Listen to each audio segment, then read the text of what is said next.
All right, so so a little bit of agenda item. We've gone through the intro, and we're going to talk a little bit about why and why and how onboarding is important, cases, best practices, tips and tools, and then Q&A at the end.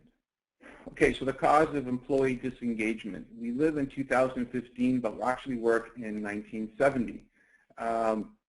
And so there's a bit of a divide right now happening, and as we go through the various portions of the slides, Sean will take you through different elements of this disengagement.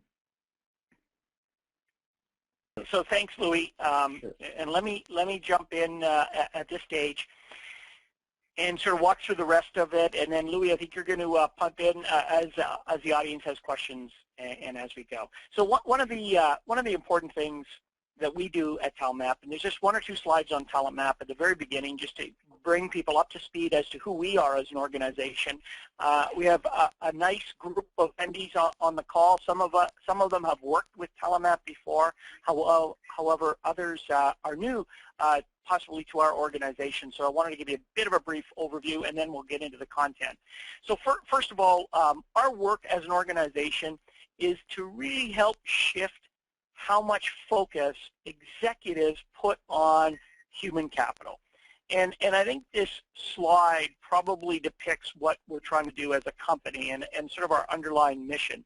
If you sort of think about your executives, your CEO, Chief Operating Officer, VP of Marketing, Sales, Finance, or whatever groups they're in, and you sort of think about what's going on in their brain.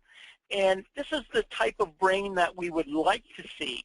Equal portions or equal time spent on operations, on customer, on financial, and on human capital metrics. However, I think what we see in a lot of organizations, the focus is primarily for executives on financial metrics. That's what they pay a lot of attention to. Maybe they pay a little bit to the customer service and operational metrics, and whatever's left over is maybe some talent metrics or human capital metrics. So our goal as an organization is to help executives become aware that they should be paying more attention to human capital metrics because it helps drive and support success in all of those other areas that they have had to pay attention to, like financial, customer, and operations, innovation, and quality. So what we want is we don't want executives' brains like this. We want people, and we work with organizations to try to help them change the way executives view talent within the organization. So that's sort of the broad picture of what we do. How we go about doing it, we really do a lot of feedback. So we collect a lot of feedback from employees and provide that feedback, often in a survey form, back to those managers and executives so they can get an understanding on how their behaviors and actions are impacting the organization, impacting financial operations and customer. So we've been in business for over 15 years, lots of surveys. We've got benchmark data on engagement as well as things like culture, safety, harassment, and we have entry and exit data. And that's really what I'm going to focus on today is feedback and information we've been collecting on onboarding surveys that we've been running for our clients for over the last 7 or 8 years. So we've learned lots about what works on the onboarding process of new hires and what doesn't work very well. Quick snapshot of clients. We work for the whole range of clients from government, technology, financial services, logistics, other. We also have been doing the back end in Canada's top 100 employers for a number of years and white label some of our technology to larger consulting firms that do surveys for their clients. So lots of experience out there in terms of the work we do. And then just a final wrap up on TalentMap before I jump into the content. We're also members of some key associations, for example, CASRO, and that's important because of survey confidentiality. Because we're a third-party professional survey firm or research firm, employees want to feel comfortable on how their survey data is used. So we're members of CASRO and we follow the code of ethics there. We're also members of SIOP, and that's important because you can have the greatest survey technology in the world, but if you don't understand the art and science of creating great questions that are effective, reliable, and valid, that are going to get at the heart of the issues, then all your great questionnaires will be like a garbage in, garbage out. You really won't know what you're acting on for management to take concrete decisions. We also are doing research on engagement, fundamental research around how the psychology of engagement is viewed. We're doing that both with the Conference Board of Canada and over in Europe, in the UK, with Cranfield School of Management, and doing some fundamental research over there. So lots of work with different organizations out there. And then how we look at engagement with our clients is we typically base our surveys, whether they're onboarding, exit, or engagement surveys, on the core Maslow's hierarchy of needs. So we look at the bottom of the pyramid, and that's the fundamental base, and that includes management and leadership, because they're the ones that create the culture and can have the biggest influence on the levers or factors up above. And the factors up above are organized at sort of the basic needs, you know, can I achieve my financial and my career goals, to more socialization needs, do we work well together with others in our organization, and do we share information, right up to, do we look externally? Do we focus on the client or the customer or stakeholder? And do we improve the way we do business? And this model has been proven to be highly effective. When we work with our clients, we're able to get a measure of engagement out of 100. We're also able to identify how engaged not only your employees are, but how well you're doing on these various core workplace practices. And we're able to benchmark you against other similar-sized organizations and competitors. So in a way, it's a measure of engagement, but it's also a measure of the experience or the culture of the organization that affects engagement. We also are able to identify your most powerful drivers of engagement, so what drives engagement. And then finally, when we do work with our clients, not only what your score is, what's working, what isn't, what drives engagement or what's unique to your organization, but finally, what are the 2 or 3 things that your organization could work on in the next 3 months, 6 months, 12 months, 18 months that are really going to drive engagement. So getting down to the very practical level that allows your management to actually make positive change. Some of it's very tactical, some of it's more strategic, but it really depends on what's going on in your organization. And how we put it all together for executives is, we know often if you're a private company, you're looking at revenue growth or profitability. If it's a government or not-for-profit, it might be achieving the mandate of the organization or making sure that you keep on budget. So those are some of the metrics that executives pay attention to. They sometimes also think about customer or stakeholder, and are they satisfied with the service? But what we do on the HR side, and what most of you do on the phone, is you work quite a bit of time on the programs that you deliver to your employees. What's the compensation program like? How well is performance feedback or professional growth going? And we know that how these programs are perceived by employees will drive engagement. And that engagement drives productivity, discretionary effort, and helps with employee retention. And that drives better stakeholder or customer value, which drives customer satisfaction, and then ultimately what the executives are looking for around revenue and profitability. So our job often when we work with executives and managers and HR is to help HR show how the work that they do impacts the organization's metrics, financial, operations, and customer overall. So today what I'm going to be talking about is how onboarding really affects and impacts engagement, and what are some best practices and tips you could do to make a much more effective onboarding program. So that's a little bit of blurb about who TalentMap is. Let's jump right into the onboarding. I just want to talk a little bit, first of all, why onboarding, why now, what's happening out there. And I sort of, this article I pulled out of Globe and Mail, I sort of thought it was interesting. Talked about job hopping is the new normal, you know, for millennials. And many of you on the phone today are in the process of probably recruiting, hiring, onboarding millennials. And in many ways, they can provide a nightmare, or if you manage them right, you can prevent, you know, that human resource nightmare.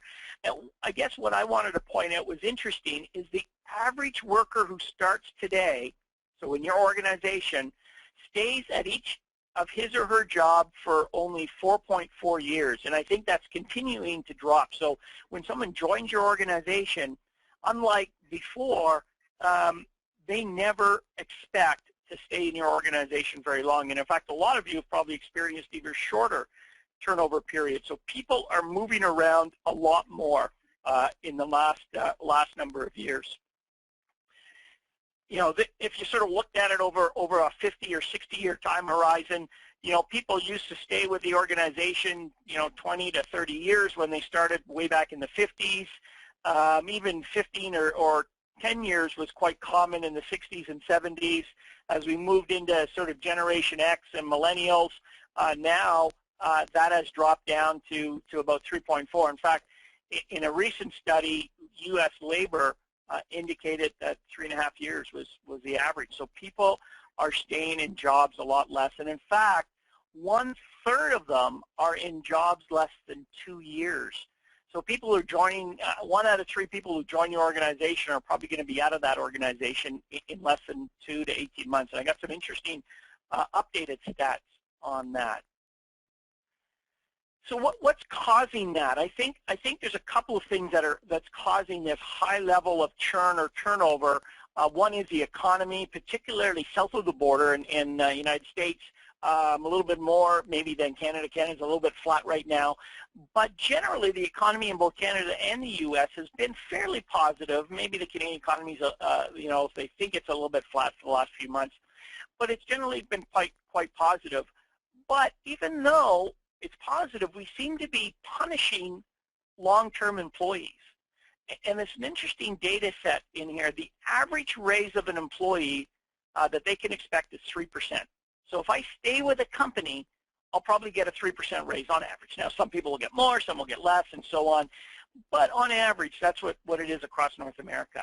However, if that same employee leaves a company, they can expect to get a 10 to 20% increase. In extreme cases, it might even be as much as a 50% bump in their salary. So basically, that employee is incented today to jump out of your organization to a new organization. We sort of cultivated this system in which loyalty is not really encouraged financially. In fact, they're almost punished for staying with the organization. And those who do jump ship are financially rewarded. So we've created an interesting dichotomy. People change jobs not necessarily because they don't like the culture, but that's sometimes part of it, but also because financially it's very rewarding and it's viewed as a good thing to change jobs because you get different experiences. I thought I also looked just recently, there's this, just a FYI, there's this tool on Google called Google Trends. You just type in Google Trends and you can type in words, and those words will then tell you how much interest there is in that topic. Is it increasing? Is it decreasing? And you can select, you know, news headlines. So this is a number of news headlines. And what I did is I just simply selected onboarding, or employee onboarding. And what we noticed that in 2005, in fact, this is sort of when it started, Google Trends started tracking their level of search activity that happens on Google, is it was very low. In fact, it was only 0, so very few headlines. And over the years, 2006, 2007, up until June of this year, when it hit 100%. So we're at the peak, and I expect it to go further in terms of the number of people searching for onboarding, new hire onboarding, employee onboarding programs. So you can see throughout 2008, 10, 12, it really was fairly flat. It only isn't until maybe 13 and definitely into 14 and 15 that we're starting to see an upward trend in the amount of people searching for onboarding and onboarding programs initiatives. So the awareness is growing amongst organizations. That's a good thing.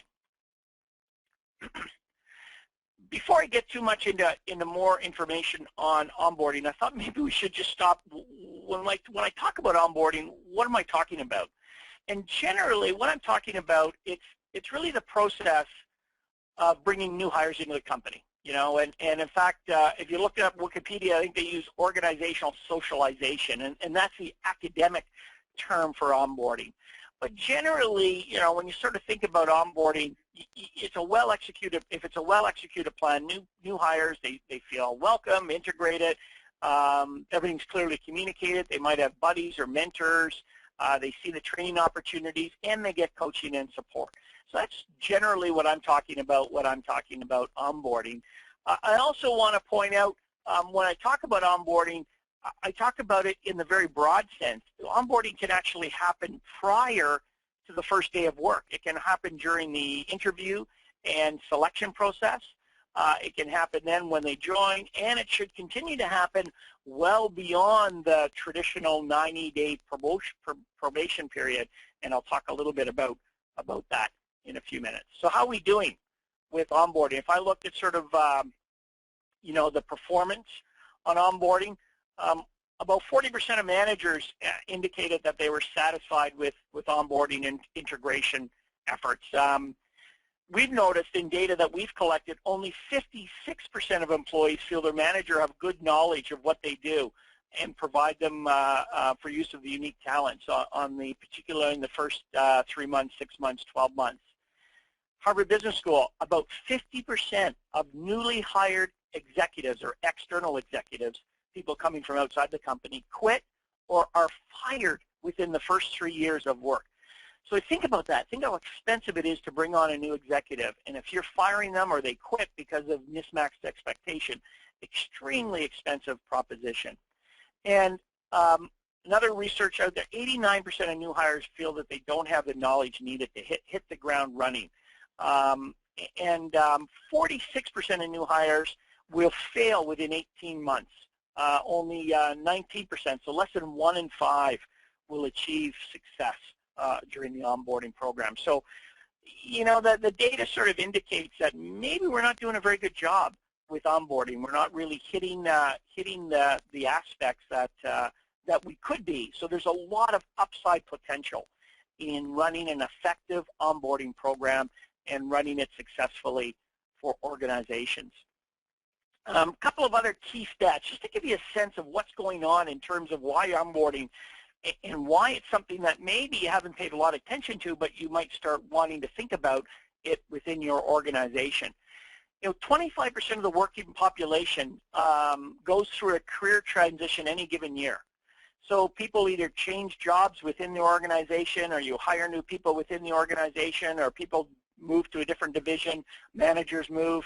So there's lots of transition happening. So I think about 1 out of 4 people are in a transition mode. So onboarding, which isn't necessarily just for new employees, could be also applied to people who are transitioning, and often those are people that often get forgotten about.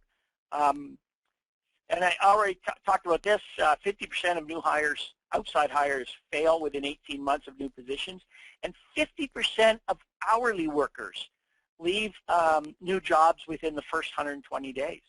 So half the people that you hire, within 6 months, they're gone.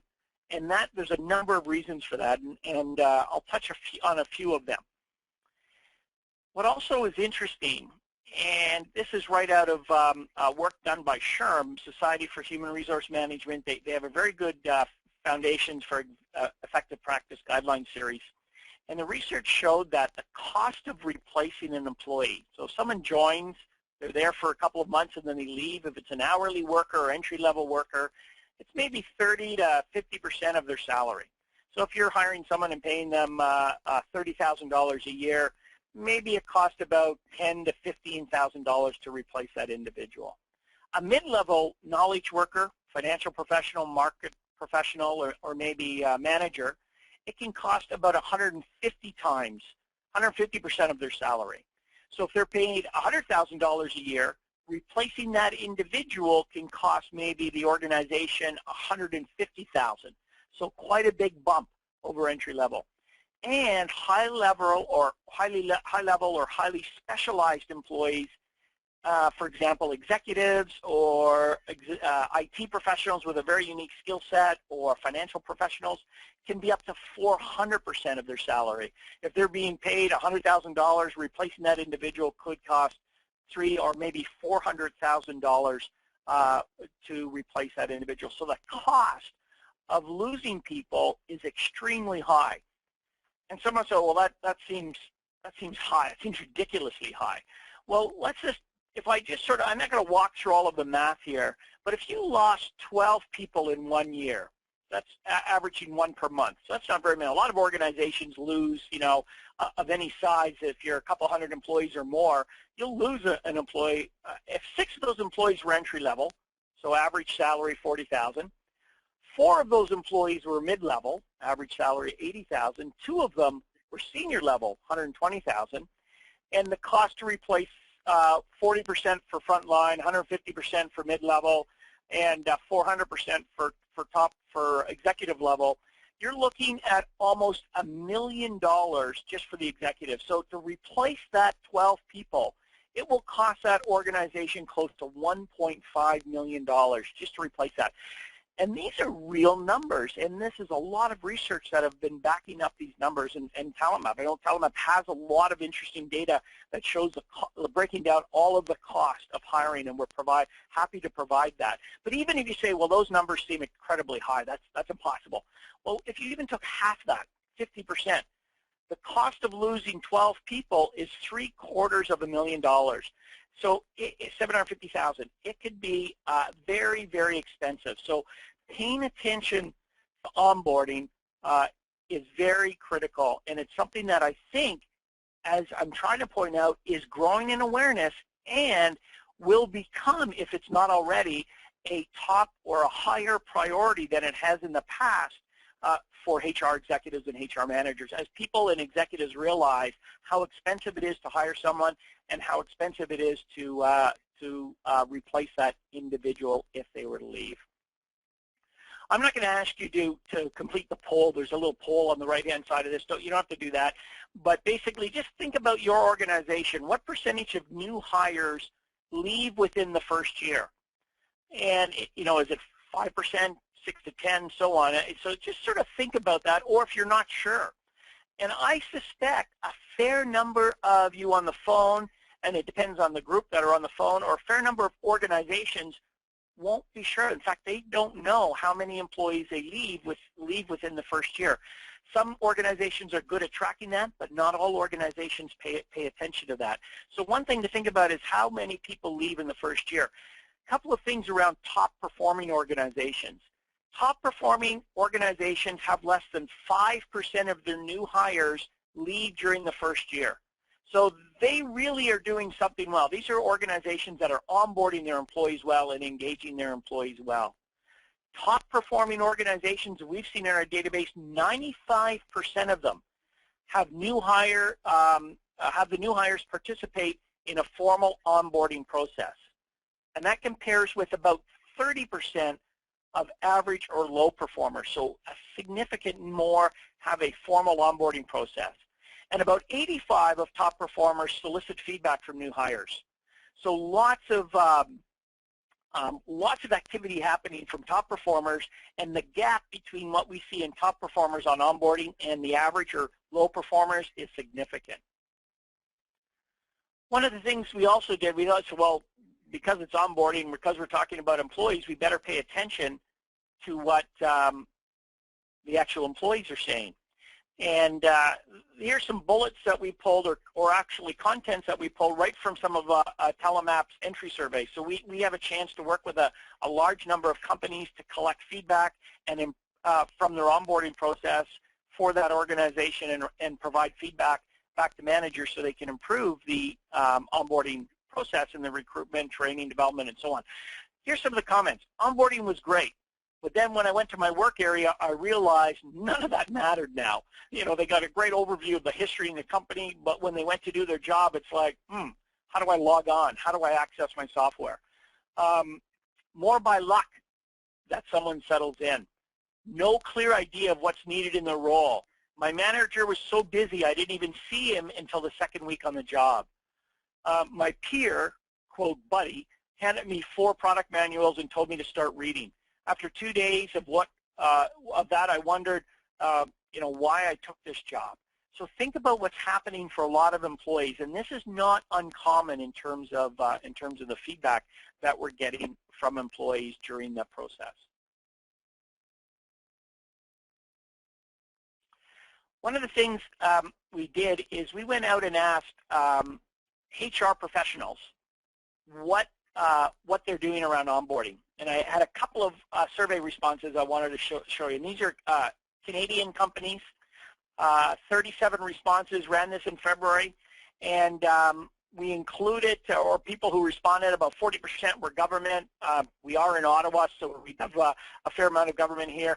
9% nonprofit. We had public, some private companies, public meaning publicly traded, and also other sort of didn't categorize themselves or were sort of non-government organization, but they weren't in the private public sector. When we asked them about what do they feel the #1 reason is for improving onboarding, I thought this was good in that they understood that they could improve retention rates if they improve onboarding. 50% of the respondents in our short little survey about onboarding indicated that that's what they wanted to do, where 22% thought it was to improve time to productivity. So very good in that most people understand, or it seems to, or at least half that completed the survey understood. When we asked, though, in their experience, what percentage of organizations collect feedback from new employees? You know, do you ask employees how the program's going, what's working, what isn't working? Most of them thought very few, in fact, less than 5% of organizations collect feedback, and about a third thought maybe, 5 to 20% collected feedback, and some, didn't know or thought it was a little bit higher than that. And they're not too far off the mark into what's actually happening, that there are very few people and very few organizations have systematic feedback to collect feedback from employees on the onboarding process. So let's turn a little bit to things that could impact retention and engagement in the onboarding process. And there's a growing body of research, partially because of the interest in onboarding and the fact that hiring and keeping employees is critical. And getting rid of employees is more and more difficult in a lot of organizations. So interesting research, a structured onboarding program, so a program that has been thought out. It's not haphazard. Everyone has an onboarding program, but most companies have a haphazard or a by chance onboarding, almost like a sink or swim onboarding process. They might give people 1 or 2 days of overview of the company, maybe an org chart, maybe a company manual or an employee manual, of course, fill out all their forms. But other than that, very little structure on bringing that employee on board and getting them acclimatized to the organization. Research by the Winhurst Group indicated that if you had a structured onboarding program, 58% more likely to remain with the organization after 3 years. So a very, very big impact on putting some structure and rigor around your onboarding program. Some of it is very cost effective in that it's not an expensive program to do. Another interesting study, this is from the Academy of Management Journal, very well regarded academic journal, but what it found was definitely the first 90 days of employment, we often call it probation, is pivotal to building rapport with the company, management, and coworkers. And what they found in their research is when the support levels were high, particularly from team leads, new hires that are very positive. When not offered, so when support levels were not offered, the inverse occurred. Unhappy, productive, and often employees didn't make it past the 4th month. And when we talk about lack of support, let me just go back to that comment here I identified from employees. My manager was so busy, I didn't even see him until my 2nd week of the job. An employee that joins an organization and doesn't get to meet his or her direct manager within the first few hours, or at least within the first day of joining an organization, I would indicate that they're not being supported. So when we say support levels are not there, that's an example of that support level not being there. So overall, a structured onboarding program, and I'll talk about what that is in a minute, it can increase job satisfaction because it really jumpstarts relationships. It helps clarify what's expected to be delivered in the job or the role and objectives, and it provides support, feedback, and coaching and follow-up over a longer period of time. Let me jump into sort of the levels of onboarding. and then I'll sort of get into a couple of case studies to sort of try to highlight a little more tactical and what this looks like. But generally what happens, in the onboarding process, and some of the research has shown that after selection, employees go through 4 phases or 4 sort of steps. One is self-efficacy or self-confidence. So they want to feel that I made the right decision, I think I could do the job, I understand the requirements of the job. So the very first thing is to build confidence in the employee. Once that confidence is built that, yeah, you've made the right choice and we've made the right choice, they also then start to also look at role clarity. What is my role? What am I here to do? What are my key deliverables? That's really critical. And in fact, after that, then they move into, okay, how well can I work with others, build some peers, have some kind of social interaction, and then finally, how well do I fit and understand the culture of the organization. And it's really this combination of people feeling confident that they could do the job, understanding the role and having clarity about the role's about, meeting peers and others, and understanding sort of the policies, written or unwritten, within the organization to get work done, leads to a successful onboarding experience. And I've sort of laid out, 4 levels of onboarding that we often see in organizations, but most organizations are stuck at maybe the first level or the second level. So the first level is, of course, the basics, and I'll talk about that a little bit. Then moving up to sort of how people connect, and yeah, I've made the right choice, and some of the peers around me look like good people to work with. Then looking at fit, and then finally looking at the job itself for clarification. And the size of these bars represent how important it is to employees from the research we've seen. Of course, you got to get the basics done. I got to fill out the forms and so on, but it's much less important than being able to connect with others. And that's even less important than understanding how I fit in and the culture. But the most important aspect of any onboarding experience is having a good understanding of the role, the responsibility, clarification of the job, and the deliverables that I have to do. That's the most important aspect. And what we find, though, is most organizations are very good at the basics. The welcome wagon, making sure the paperwork is done, giving them the organizational chart, maybe an overview of products and services, and some basic, can you log on to your Outlook and access your files, and so on. So that's usually done well. At the next level is sort of the affirmation. Do I enjoy, think it'll be a good experience? I get a good overview of the company, good first impressions, introducing to others I could start to build and build a network with, maybe some exposure to the executives. That's what people are looking for, and that's some practices that organizations should do. Then we look at fit, how well organizations fit into the culture of that. And this is touching on the mission, vision, the values, learning maps, understanding your business in more detail than just the products, understanding the culture that the organization's trying to become, and getting into the job-specific function and the specific information there. And then finally, the job, and this is where the manager of that employee is so critical. The job is the most important factor, especially for new employees. They want to understand how the job works, what they have to do to succeed. And what's important here is putting the manager and the employee at the center of this process. And not a lot of organizations are as successful at doing that. And building a very strong relationship between the manager, and especially giving that earlier comment from the employees, if the manager doesn't even show up for 2 weeks or isn't there for 2 weeks, that someone's right. It's certainly hard to build a strong relationship early on in the process.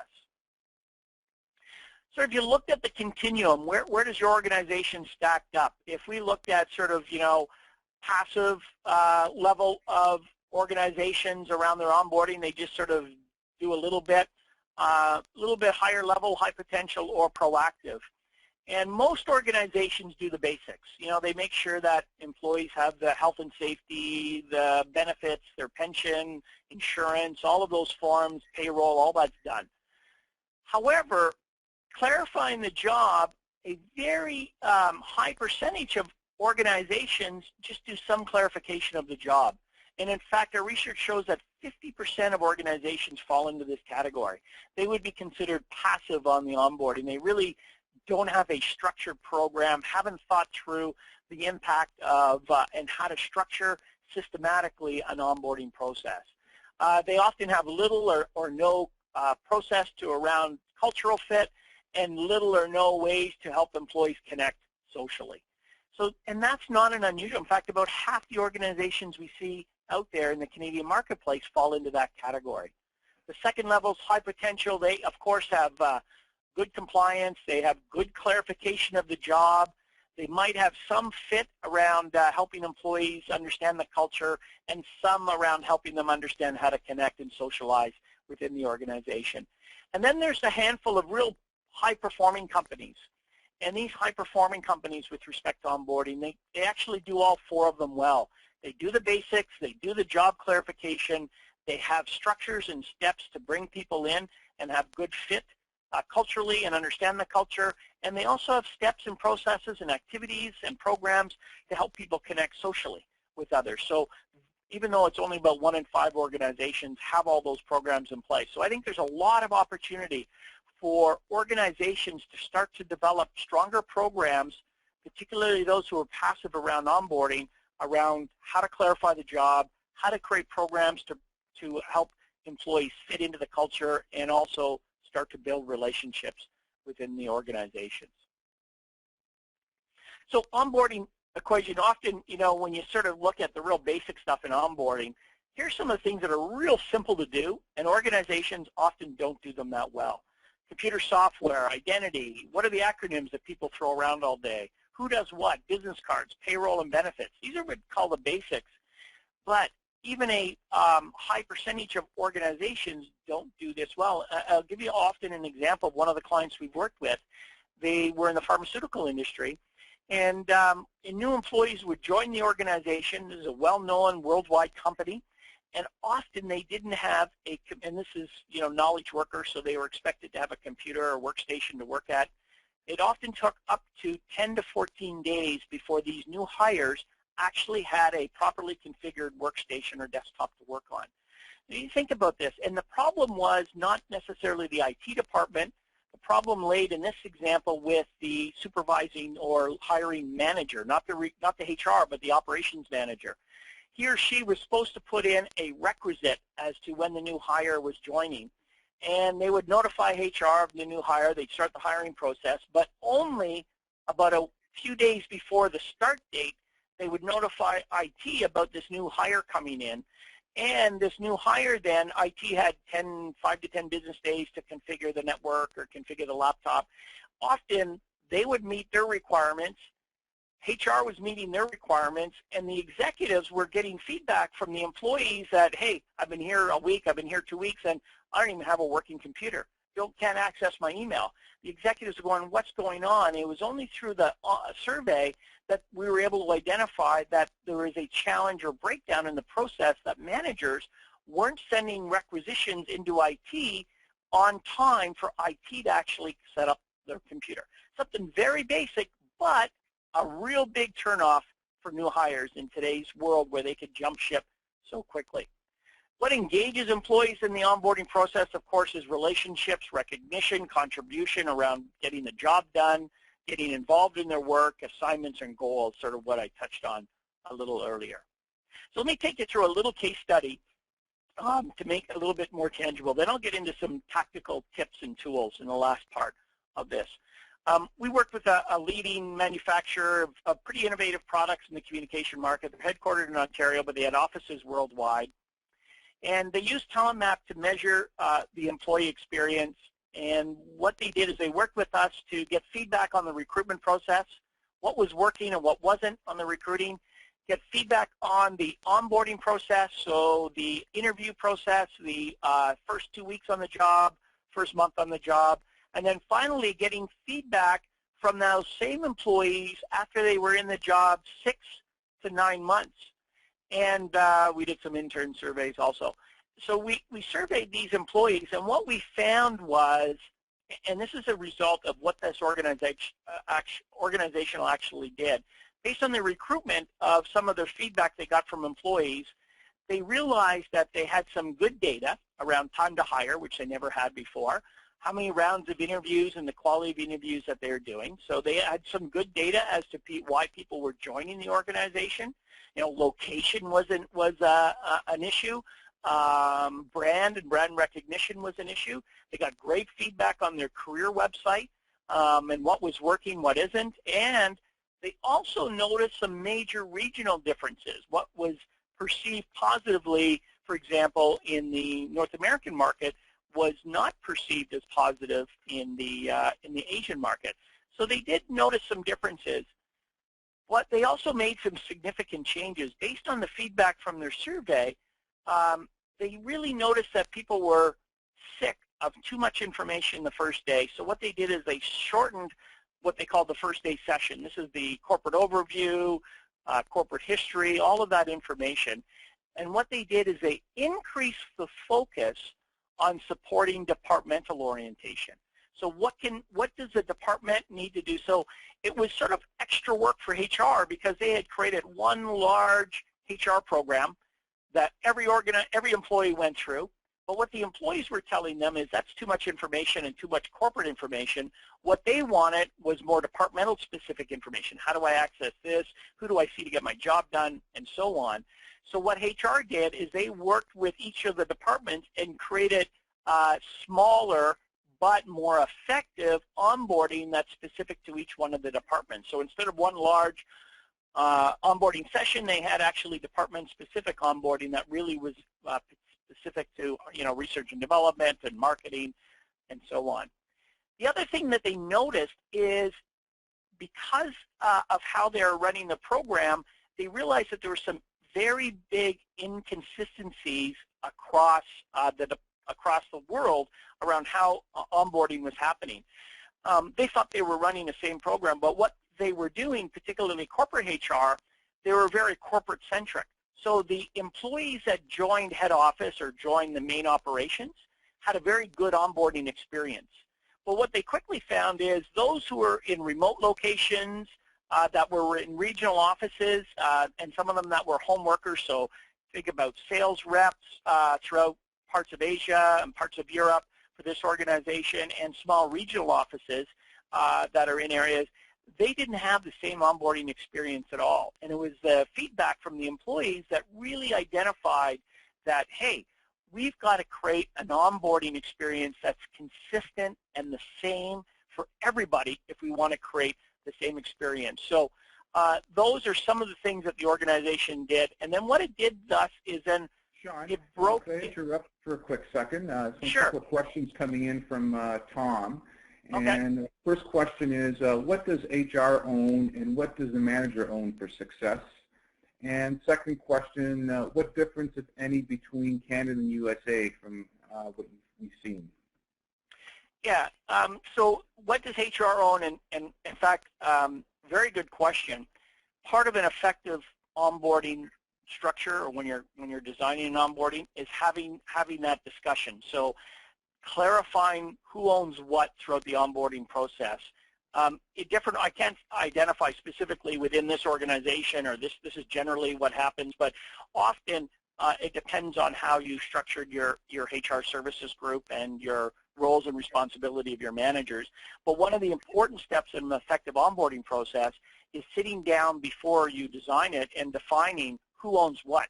Who's going to be responsible for different aspects of the onboarding process? Is this a management line role? Is this a corporate services or HR role? So having that discussion, but before that discussion, you have to map out all of the steps that happen through an onboarding process. So very good question. Hard to answer because it does depend on the organization and the structure. But what should be apparent is that awareness should be made that discussion should happen.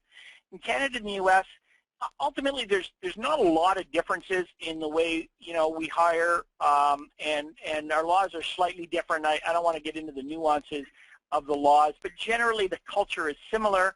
What we've noticed in the U.S. is, of course, the organizations are much larger in some cases, so their onboarding experience has to be more streamlined.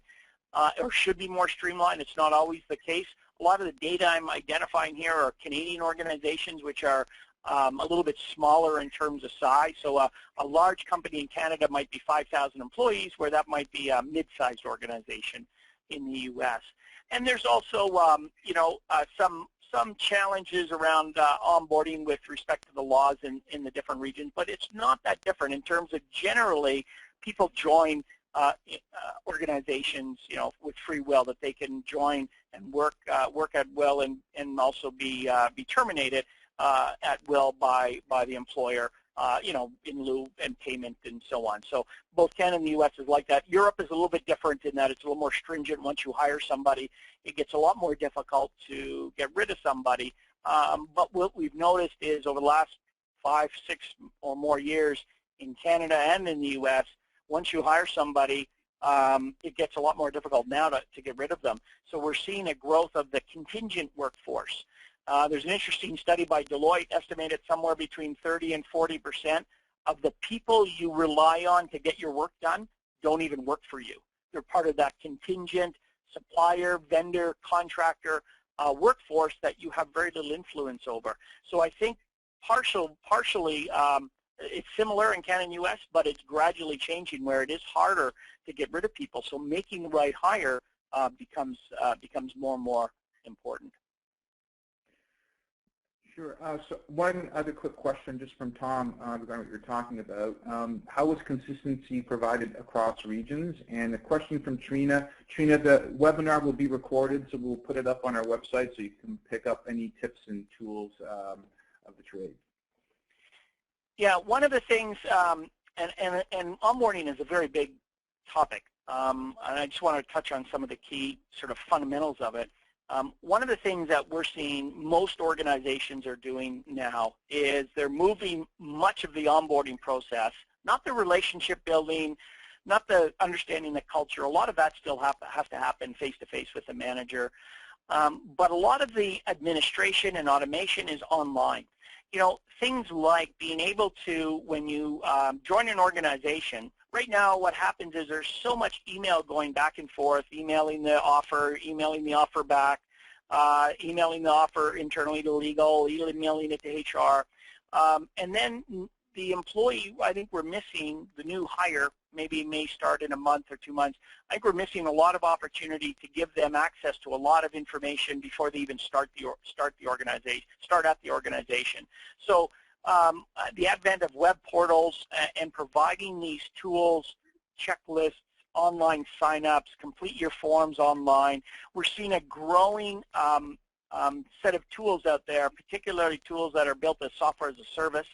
And these tools allow employees to log on and complete much of the administrative burden, watch videos, learn a lot about what works for their organization and what doesn't before they even join. So that first day, first week of funneling information to them can be taken up at their will or at their own time. So, and you think about a lot of millennials today that work with us, that's the expectation around how they want to learn, is they expect to learn through at their own pace. They don't expect to be sitting in a classroom and being spoken through ongoing PowerPoint presentations. They expect to be able to log on, access videos, access information at their pace. So being able to do that remotely or to a large distributed workforce is enabling that consistency more now than ever. I think that's sort of what we're seeing in terms of that.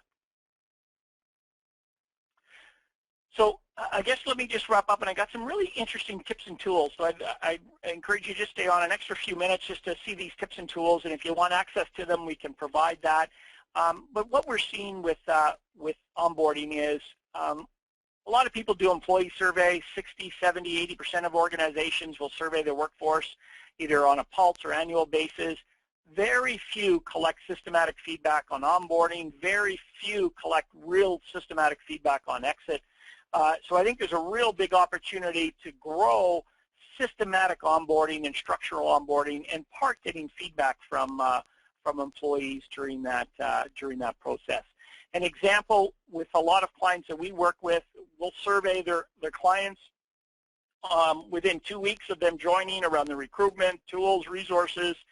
We'll survey them again around 3 to 4 months around orientation and training, and then again around 7 or 8 months around culture and engagement and management. So that gives that organization real good insight on how to develop a very structured, effective onboarding program. And then finally, just to wrap up with some best practices. These are some, I'm not going to go through each one of these because we're just running out of time here in the next few minutes. But these are some practices that really make a lot of sense. You know, first of all, implement the basics prior to the first day on the job. I touched on that. Make the first day of the job special for the employee. Celebrate that new employee. Use a formal orientation program. So actually have a written down onboarding plan.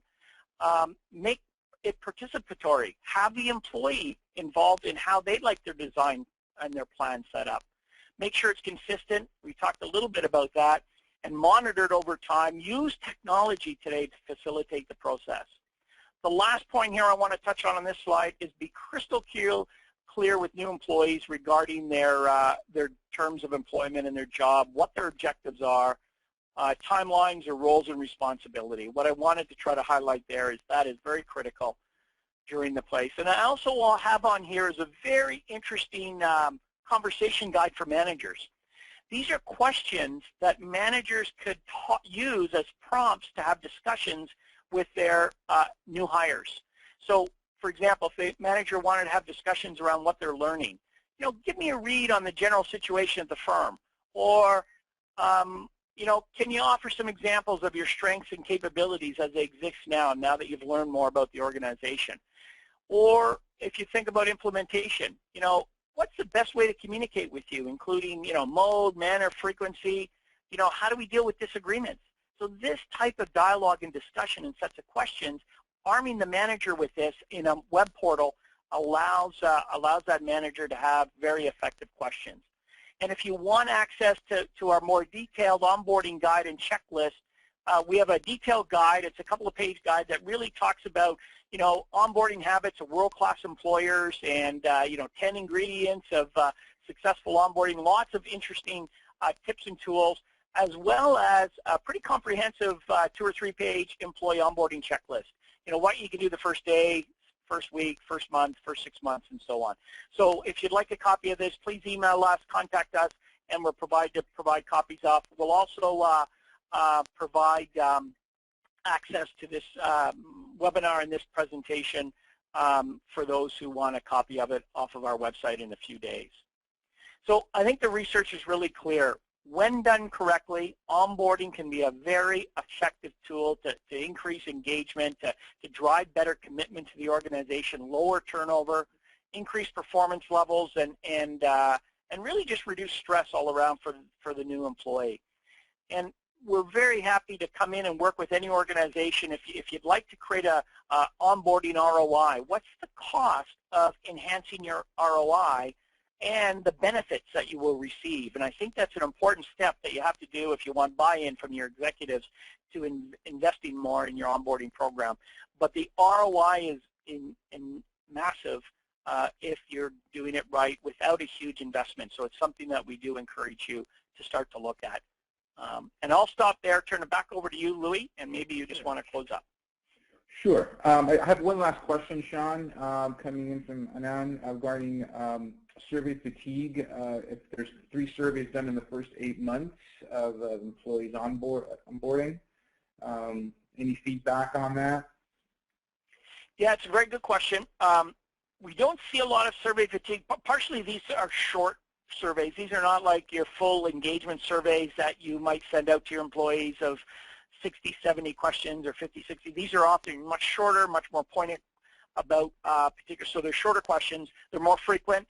And what we've noticed in our research and the work that we do with our clients is people are asking for, both young people in terms of respondents and our clients, more frequent but shorter surveys. So it very much falls in line with what we're seeing as a trend. So our response rates, for example, on onboarding surveys have been in the area north of 90%. So we see very high response rates after week 1, after week 3, after month 3, after month 6. So we don't see a drop-off at all. So people are very comfortable doing this. And again, though, part of it is the way that they're designed. They're easy to take, and they are short and to the point. So we're not asking an onerous amount of time from the respondent. Fantastic. If there's any additional questions or people requesting a link to the webinar or additional information, please email Sean. The email's up right now on screen, sfitzpatrick@talentmap.com. Also of note, we have another webinar coming up next month, Managing Employee Engagement During Major Organizational Change. So that's Thursday, September 24th. And with that, I think thank you once again, everyone, for attending.